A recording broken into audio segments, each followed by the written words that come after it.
I am pleased to inform you that we have arrived at the labyrinth. Please be advised that the punishment for trespassing is execution. Please be advised that electrical storms on the surface of Tartarus make departure impossible at this time.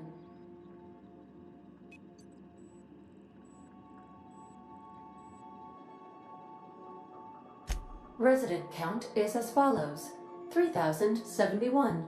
Resident deaths, including but not limited to executions, are as follows: 1,684. Resident escapes are as follows: 0.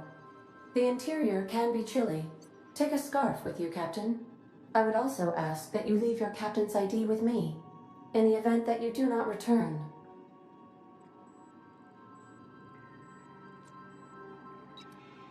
I can make the assurance that I will not leave with another captain unless you do not return within 876,541,652 hours. Oh, speak of the devil.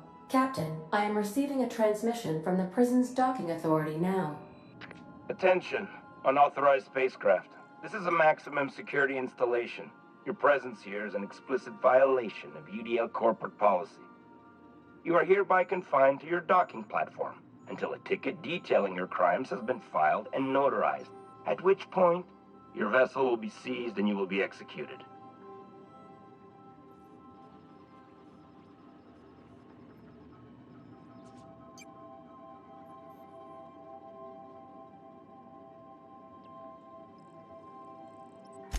I wager it'll take a bit longer than it takes you to lose your patience and storm out of your ship looking to get shot.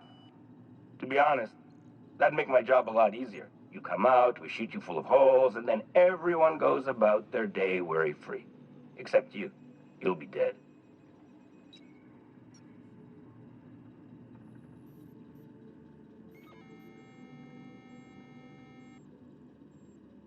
All right. I'm feeling generous. I'm transmitting the idea of a productive, law-abiding employee so you can see what one looks like before you die. Anyway, Tartarus Docking Authority signing up. Hang on. Another ship just pulled into your dock. Wait, is that from the groundbreaker? What the? Pay no mind to that. Just have a pleasant day. Transmission terminated. Biometric ID received.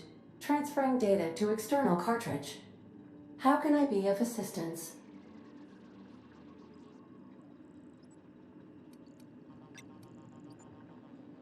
Goodbye.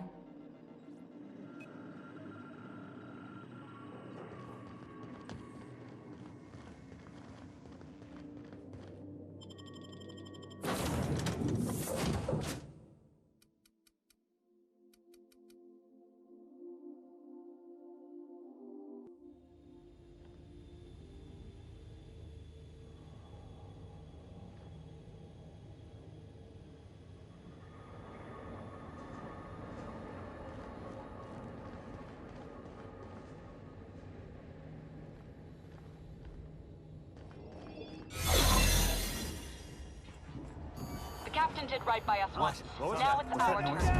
The board will never own Groundbreaker. Not while I breathe. Push on, Margot.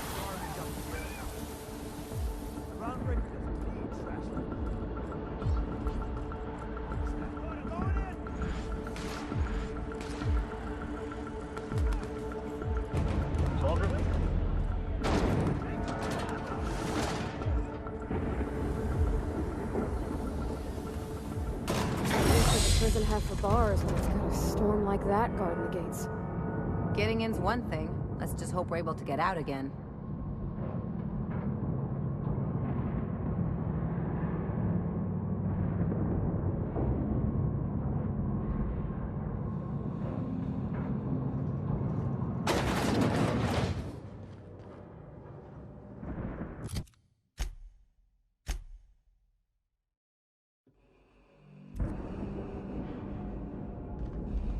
Let's look around.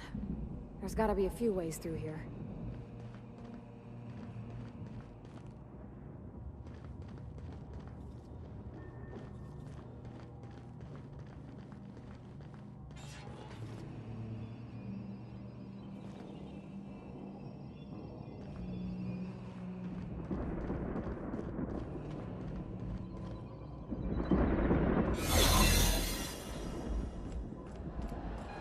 Sublight has arrived. Hey, kid.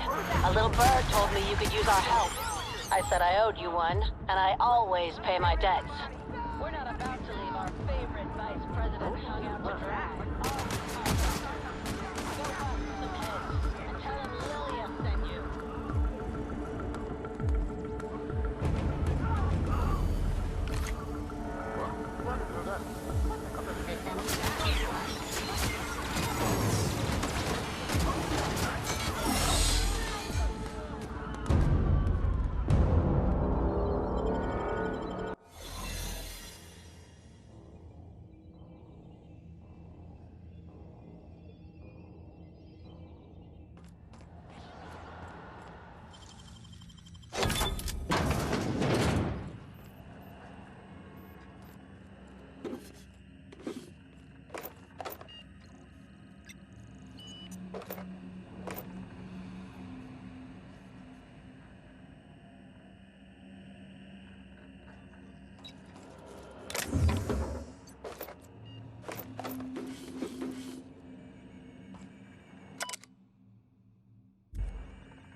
Let's go, troops. Stellar Base counting on us.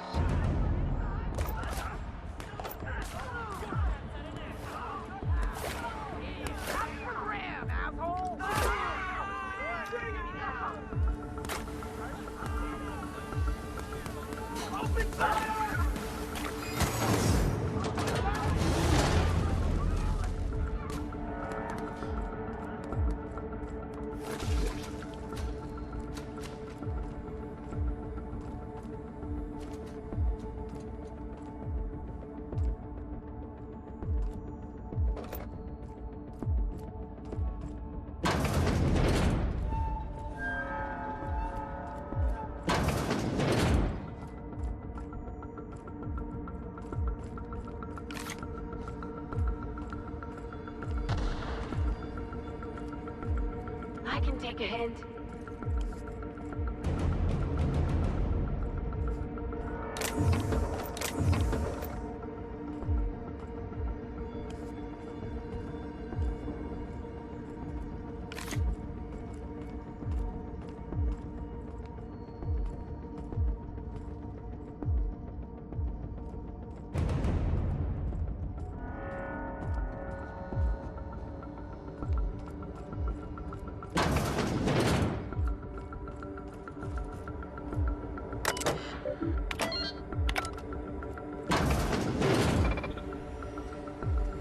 Well, look who it is. I'll be damned. I was prepping the studio for our announcement, and here you are as a bonus. I had heard you'd taken a mechanic under your wing. What's the matter, girl? Couldn't find actual employment? The captain's treated me right. Better than any of you bored folk ever have. I'm exactly where I want to be. Ah, and the wayward doctor. Are you about done with your escapades? We have faces that need lifting, after all. These days, I'm more interested in breaking them. Wouldn't mind taking a swing at yours. When you go off and get yourself shot, try to avoid taking one to the face. I'll want it recognizable to show to my citizens. My word! You've correctly identified the most recognizable man in the colony. Remarkable. It's a wonder what Phineas saw in you. Then again, he's an insane person. Thankfully, he's our insane person now. A proper company man. Yes, he is an extraordinarily obstinate fellow, isn't he? Fine, he isn't working for us per se. Semantics, he'll come around. But that's between us. As far as my adoring citizens will know, we've turned a dangerous crackpot into a working-class man. It's a miracle.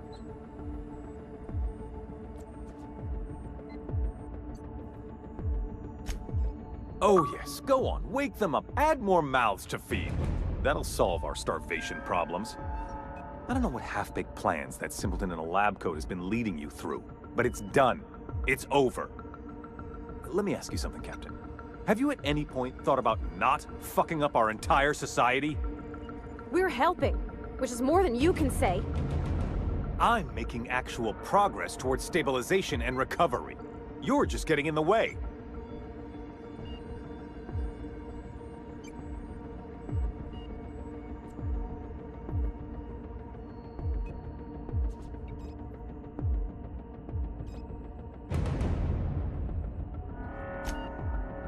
Oh, right. This coming from the psychopathic outlaw. Yes, I'll try to be more open-minded about your path of wanton descent. We don't need your help.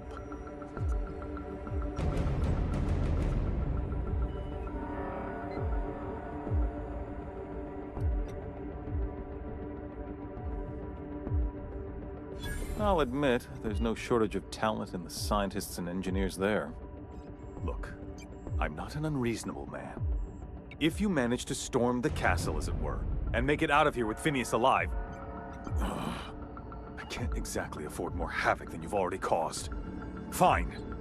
If you survive, you'll need someone to sell the rest of the board on your plan.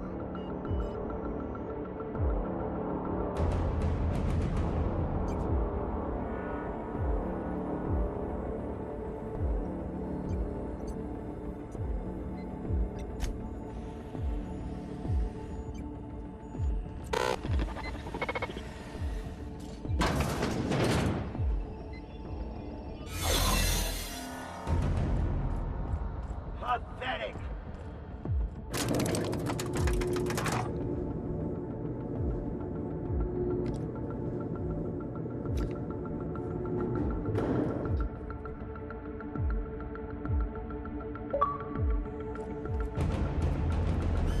All right, MSI. I'm not one for rousing speeches, but the captain needs our help. So, get in there and fight! Fugitive's a fugitive. Let it go.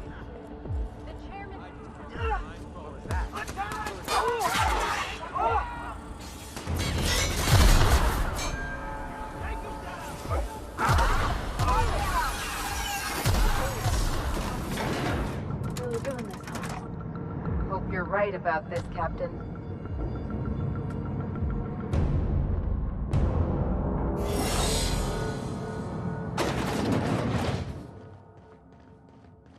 Captain, you have an uncanny talent for complicating my life. Words cannot express the extent of my disappointment. We had a plan. All you had to do was skip the Hope to Tartarus, as I asked. You've disrupted the balance of power. You've upset the natural order of things. You've introduced uncertainty, and there is nothing I despise more than uncertainty.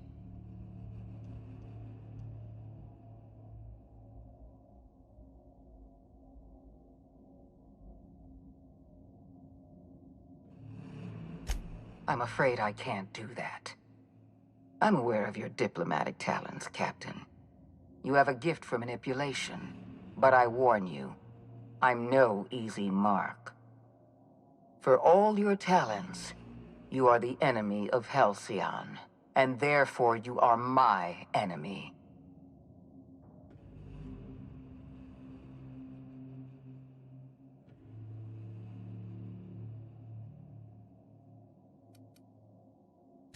Our partnership is behind us. You had your chance to work with me, but you elected to, as the common worker might say, throw in with that demented old test tube jockey. Dr. Welles is being held in my custody. His cooperation will prove invaluable, even if I have to beat it out of him. All that's left to do is put down this riot, arrest you, and then get on with the bloody business of saving this colony.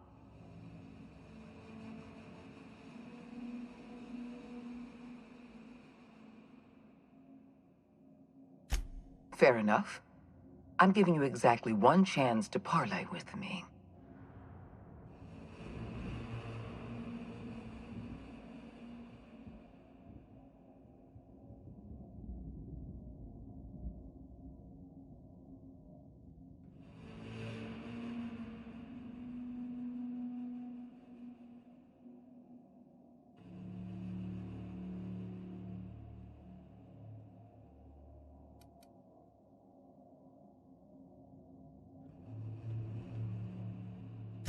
This prison is equipped with an automechanical warden. I've had it programmed to eliminate you on sight and rinse your remains down a drain. And don't worry, I will inform Dr. Welles that you died heroically or something.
Take your best. Here goes nothing.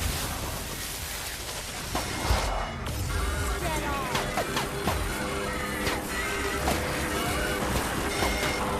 We're not getting through. Got him. Not bad.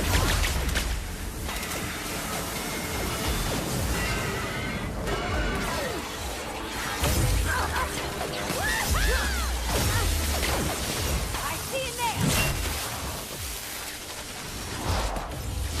Rise up and stronger.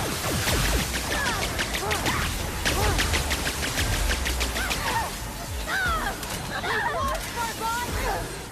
Watch a pro at work.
Why won't you just jump?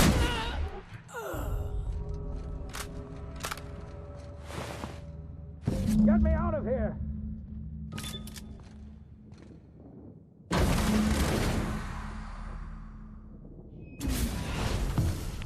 You don't know how glad I am to see you. You did the right thing. Akande was a monster. Her death was much deserved, and long overdue. And you lunatic! You broke into the board's own fortress just to rescue one doddering old man! You are absolutely out of your mind, and I can't begin to thank you enough. I'm all right, thanks to you. Akande wanted my cooperation. I'm quite sure she would have beaten it out of me if you hadn't arrived. You've broken the board's stranglehold on this colony, and you saved my life. But there's still so much we have yet to accomplish. You and I are going to have to work harder than ever to save Halcyon. I'm afraid the situation is far worse than any of us ever anticipated.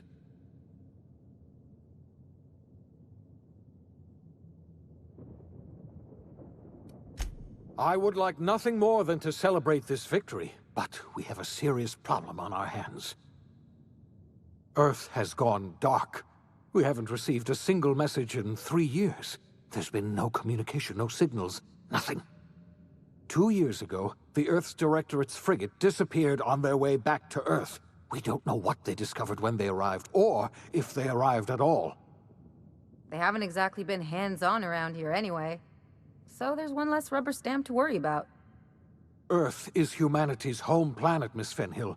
The psychological effects of losing our original home will be devastating. You mean we're all alone out here? Really alone? I'm afraid so, Miss Holcomb. Halcyon is the only home we have left. Returning to Earth is no longer an option. We're in serious trouble, my friend. Do you know what this means for Halcyon? We can't rely on Earth for support anymore. We've been cut loose. We're entirely on our own.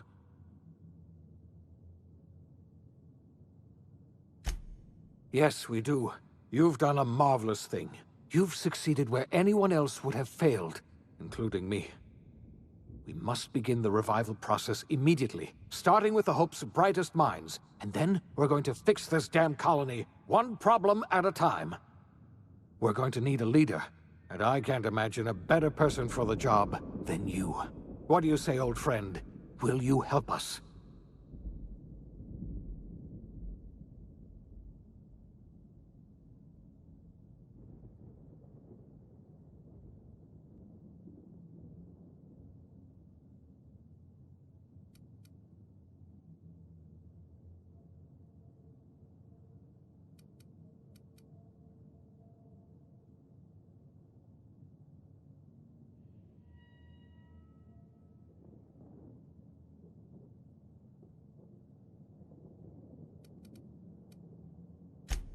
The chairman? I don't know why you let that heartless creature live, but I'll have to trust your judgment. You're the best thing to ever happen to Halcyon.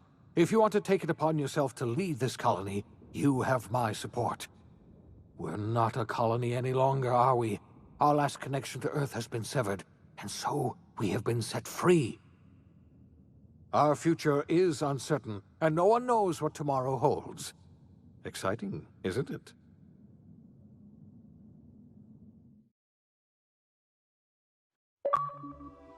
The OSI teaches that everything in the universe happens according to the grand plan. But the stranger that arrived in Halcyon was an unplanned variable. From the moment he landed in Emerald Vale, his actions altered the course of history. The events on Tartarus brought about the end of the board's authority. But the board's mistakes would haunt the colony for decades to come.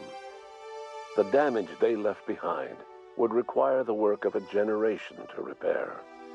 Dr. Phineas Welles began reviving a handful of the Hope's colonists. Engineers, scientists, technicians, and intellectuals. They were among the brightest minds the Earth had ever sent out into the stars. The Hope scientists and engineers woke up in a colony descending headlong into total collapse. With no way to return to Earth, they had no choice but to band together and devote themselves to the cause of saving Halcyon.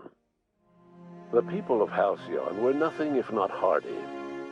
In the absence of the board's authority, many of the colony's settlements banded together with a single purpose in mind: survival. Life was especially hard in the years to come. Some towns dissolved by attrition and starvation, but most of them found a way to carry on. In the years to come, Halcyon was forced to reckon with its newfound freedom. The board was gone, and for better or worse, the colony was responsible for its own destiny. Between MSI's worker-centric policies and the iconoclast's manpower, Sanjar and Zora were able to rally many of the Terra 2 townships to their cause. MSI's workforce swelled, and the iconoclasts enjoyed a significant surge in their ranks. The board was too distracted by infighting and internal politics to stop MSI from becoming a powerful corporation and a refuge for townships that might have fallen through the cracks. Bolstered by her status as savior of humanity, Lilia Hagen ushered sublight salvage to a new golden age. Her company grew bolder and more transparent over time, muddying the line between lawful and criminal for the entire colony. The sublight family would thrive for years to come. Over the years, the ruins of Edgewater caused irreversible environmental damage to the landscape of Emerald Vale, owing largely to the presence of toxic compounds in the town's building materials. As for Edgewater's former workers, their remains provided a source of nourishment for the region's fauna, leading to an explosion in the sprat population. Under the leadership of Junlei Tennyson, the Groundbreaker held firm against corporate influence. The ship's mechanical stability gave Junlei the time to educate a promising generation of engineers schooled in her family's traditions.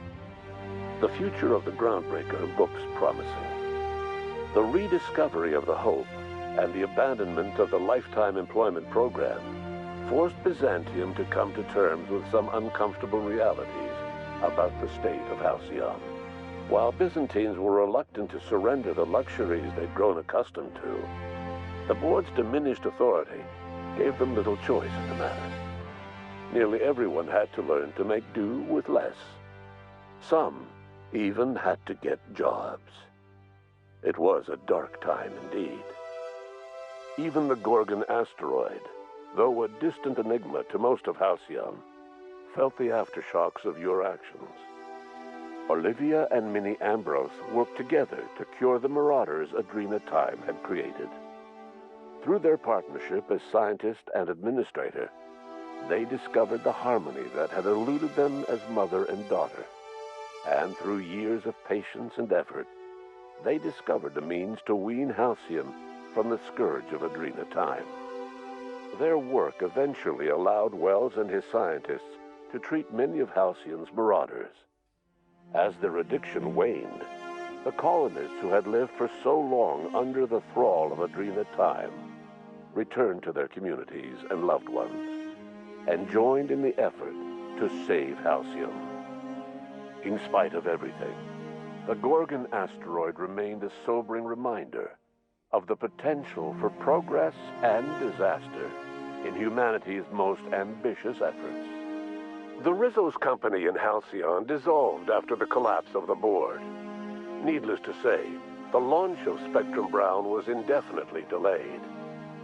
A stockpile of Spectrum Brown remains buried deep beneath the ruins of the old distillery, abandoned to time and attrition. With the dissolution of the board, Ruth Bellamy found herself without the two constants in her life, Byzantine culture and her sister Belinda. In the face of this new reality, she struggled to find a direction for her life. The colony had moved on from Halcyon Helen and would require new heroes in the years to come. And so Ruth Bellamy decided it was time to exit stage left. She quietly disappeared from public view.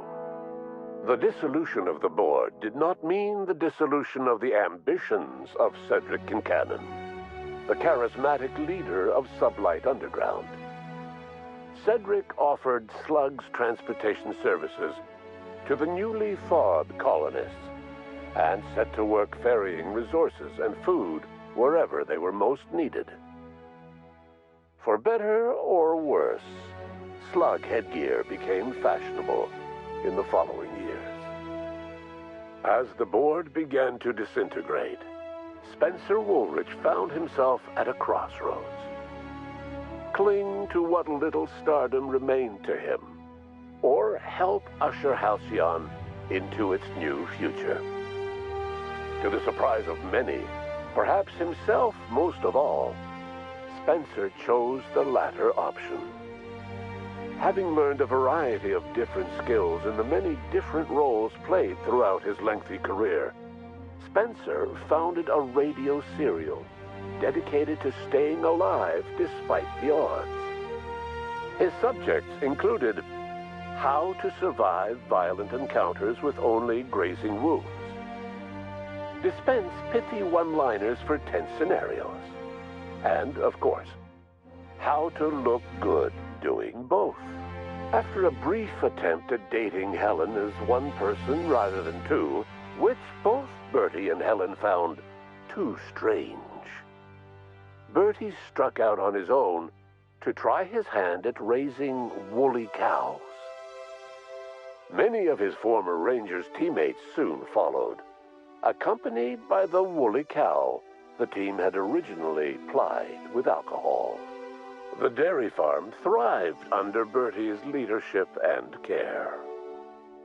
The Dairy Rangers privately believed that the woolly cows softened Bertie's temper considerably, although the only one brave enough to say this to his face was promptly headbutted. Due to the board's dissolution, many of the Prophet's old customers no longer found quite the same value in productivity seminars that they once had. With her business drying up, the Prophet chose to take her followers down a new path. Months later, salvagers on Eridanos found clues leading them to a seemingly abandoned bunker out in the wilderness.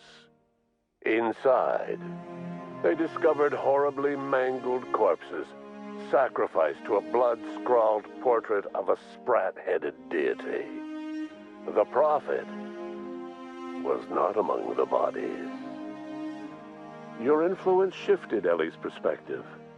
She finally admitted, albeit grudgingly, that she just might need other people. Sometimes. With a steady income from the life insurance payouts, she was finally able to afford a ship of her own. She hired a small crew and flew supply missions to communities on the fringe. Some of them were even legal. Life in Halcyon was sobering for Felix Millstone. The grand revolution he dreamed of never came. There was no great awakening for the colony, no celebrations in the streets. There was only the hard, desperate work of trying to repair a broken colony. Felix never had a head for numbers, but if there was labor to be done, he was there to help. Eventually, Felix realized that the work of a revolution was done with two hands. As much as he enjoyed his adventures aboard the Unreliable, the vicar, known as Max, eventually decided that it was time to move on, to live out the life he had sought so long to create. He knew there were many in the colony who carried burdens much worse than the ones he had struggled with, and he devoted himself to easing their suffering wherever he could. He only ever took up arms again to defend the defenseless. Unshackled from a lifetime of striving and fighting the universe and himself, Vicar Maximilian de Soto was finally at peace. Once the matter with the Hope colonists was resolved, Junlei bashfully asked Parvati if she'd like to join her permanently on the Groundbreaker, and Parvati enthusiastically, if somewhat awkwardly, agreed. The stories of her adventures spread across the colony, and Parvati soon found herself the center of attention. Having served as the engineer of a renowned spacecraft, tramp freighters and wildcat miners sought her out by name, and in no time, she was a fixture in the Groundbreaker's mechanical ecosystem. She and Junlei were never far apart. Nyoka returned to Monarch to take another crack at making a permanent life for herself. She formed the Charon Group, a mercenary outfit of ragtag survivalists and wilderness experts. Anyone in need of a guide, or just looking to throw back a beer and swap stories, could find her camping on the trail or clearing an infestation. The SAM unit that accompanied you spread awareness of the product line's superior sanitation and maintenance capabilities across what was left of the colony. This led to a boost in SAM unit sales. Did you know that SAM units are the longest-lasting, toughest-acting cleaning solution in Halcyon? Minister Clark was released from house arrest, and his contact with you gave him a sense of renewed purpose and vigor. Once it became clear that no help would be coming from Earth, he threw his considerable efforts and talents into helping Halcyon manage the crisis before it. Chairman Rockwell served as the public face for the changes in Halcyon to come. Whenever you needed strings pulled or a voice to sell a policy change, Rockwell was only too happy to oblige. As for Dr. Phineas Welles, he spent his remaining years in his orbital lab. He eventually came to terms with his own past and was able to forgive the mistakes of his younger self by devoting his remaining years to serving the colony. In the end, Dr. Welles was able to save every scientist and engineer aboard the Hope.